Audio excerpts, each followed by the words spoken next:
खुशामदीद। SKM91 news पर आप तमाम व्यूवर्स का इस्तकबाल है। आइए देखते हैं आज की ताज़ा खबर। कॉइल चोरी करने के इल्जाम में 3 अफराद हुए गिरफ्तार। 60 किलो तांबे की कॉइल हुई जब्त।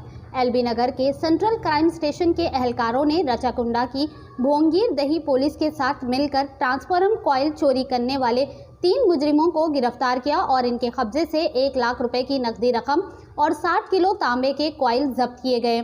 मुलजिमान में सहादेव हजीरा, अभिमन्यु राज, नंदुला रंबार शामिल है और इस मामले के 6 दीगर मुजरिम मफरूर बताए गए हैं। बरामद शुदा जायदाद में नकदी 1 लाख रुपए, 60 kilogram transformer copper coil, 1 Tata indica, 1 Bajaj Pulsar motorcycle, 4 mobile phones और औजार है जो मुलजिमान ने जुर्म में इस्तेमाल किए हैं।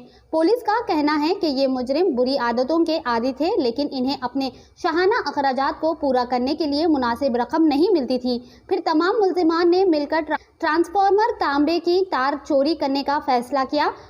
ये मुजरिमों ने चोरी की रकम से 1 कार और 1 पल्सर बाइक खरीदे और 1 लाख रुपए अपने पास रखे थे। आइए देखते हैं इसकी तफसील हमारे नुमाइंदे मोहम्मद मसूद अली की यह खास रिपोर्ट में। SKM91 न्यूज़ के editor and chief Ishtiaq Ahmad के साथ हर अहम और ख़ास खबर के लिए हमारे न्यूज़ चैनल SKM91 न्यूज़ को यूट्यूब पर सब्सक्राइब करें, फेसबुक पर लाइक करें, इंस्टाग्राम और ट्विटर पर फॉलो करें।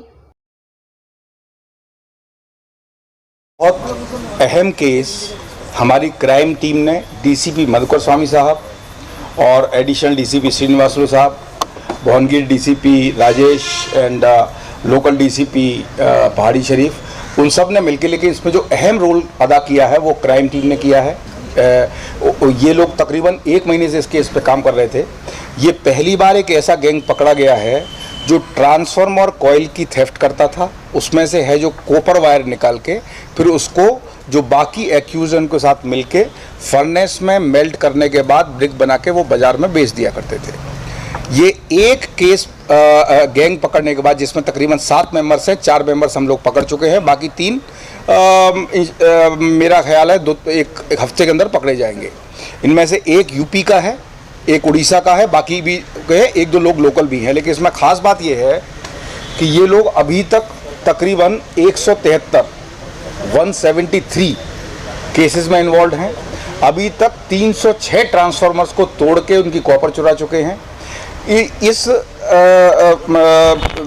रिगार्डिंग में एक बात मुताल्लिक आपको बताना चाहता हूं कि एक ट्रांसफार्मर कॉइल की थेफ्ट करने के बाद इनको 50,000 से लेके 1 लाख तक की प्रॉपर्टी इनको मिलती है, लेकिन इलेक्ट्रिसिटी डिपार्टमेंट का और पब्लिक का लाखों का नुकसान होता है।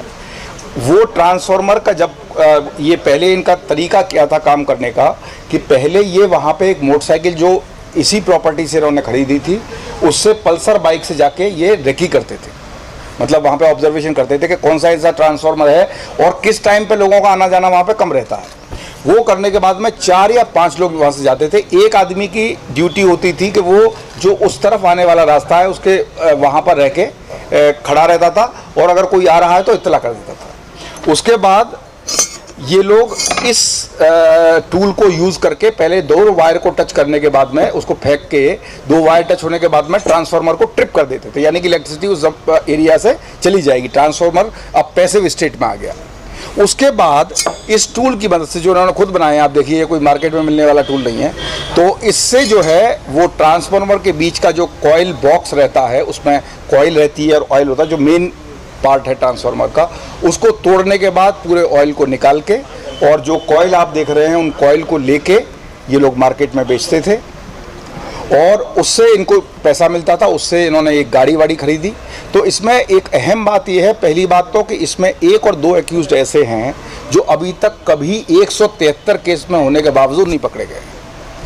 टोटल अभी तक जो जानकारी में आया है इन्होंने 306 ट्रांसफार्मर इसी तरीके से बर्बाद किए हैं। अब आप सोचिए कि 300 ट्रांसफार्मर कभी फसल के टाइम पे, क्रॉपिंग के टाइम पे, जब उस वक्त फसल बोने का समय है, तो उससे आवाम को कितना नुकसान, खासतौर से हमारे फार्मर्स को कितना नुकसान हुआ होगा। इसीलिए इस बात को मद्देनज़र रखते हुए हमारी क्राइम टीम ने उस पर कायम करना शुरू किया और ये एक गैंग पकड़ने के बाद में 83 केसेस यानी 83 केसेस अभी तक ऐसे हैं जो अभी तक डिटेक्ट ही नहीं हुए और ये तकरीबन 4-5 जिले ऑब्लिक कमिश्नरेट से ताल्लुक़ रखते हुए केसेस हैं। इसमें राचाकुंटा के 60 केसेस हैं, साइबराबाद एरिया के जो अभी तक नज़र में आए हैं वो 7 केसेस हैं, 7 केसेस। विकाराबाद ज़िले में ये लोग 68 केसेस 68 केसेस में हैं। संगारेड्डी में 20 केसेस में हैं। सिद्दीपेट 8 और नालगोंडा 10। तो ये इस तरीके एक अहम गैंग, ये पहली बार है कि जब एक गैंग पकड़ने के बाद में 83 केसेस एक साथ में डिटेक्ट हुए हैं और टोटल इन्वॉल्वमेंट इनका 173 केसेस में है। इसमें ये जो सहदेव था, इसकी खास ये थी कि ये थोड़ा सा टेक्निकल नो हाउ मालूम था। बाकी लोगों से साथ मिला के फिर इन्होंने ये महेश रमना रेड्डी और जयश्री, एक लेडी भी है, उनको भी मिलाया। तो इन लोगों का काम ये था कि ये ऑफेंस कमिट करने के बाद में जो भी कॉपर वायर और कॉइल मिलती थी, जो आप देख रहे हैं वहाँ पे, उसको ले जाके ये इन लोगों को देते थे। वो अपने फर्नेस में उसको गला के उसके ब्लॉक्स बना के मार्केट में बेच दिया करते थे। इनको 50-60 हज़ार 1 लाख मिलता था, लेकिन पब्लिक का बहुत नुकसान होता था। तो ये एक बहुत अहम काम, बहुत एक जो आवाम के लिए और ख़ास तौर से हमारे फार्मर्स के लिए एक अच्छा काम क्राइम टीम ने किया है। मैं उसको क्राइम टीम को अपनी तरफ से धन्यवाद देता हूँ, शुक्रिया अदा करता हूँ। और इनका एक अच्छा रिवार्ड हम लोग 9 तारीख को रिवार्ड मेला करने जा रहे हैं, उसमें किया जाएगा। और इसी तरीके से जो भी आवाम को या गवर्नमेंट को नुकसान करने वाली चीज़ें हैं, गवर्नमेंट डिपार्टमेंट को, उस पर ख़ास तौर से अहम नज़र रखते हुए हम आने वाले समय में भी करते रहेंगे। कुछ कंप्लेंट्स हैं, कुछ केस दर्ज भी हैं, कुछ ऐसी थी जो जानकारी में नहीं आई थी, वो हम नए केस दर्ज कर रहे हैं। और जैसा मैंने बताया, ये लोग तकरीबन 4-5 साल से ये काम कर रहे हैं। पिछले 1.5-2 साल से ये गैंग नहीं पकड़ा गया था। और इसमें से जैसा मैंने बताया कि 1 और 2 एक्यूज तो ऐसे थे कि 306 ट्रांसफार्मर करने के बाद भी आज तक एक बार भी अरेस्ट नहीं हुए थे। और इसलिए इसको और मुझे लगा कि ये इस तरीके के जो अहम चीज़ें हैं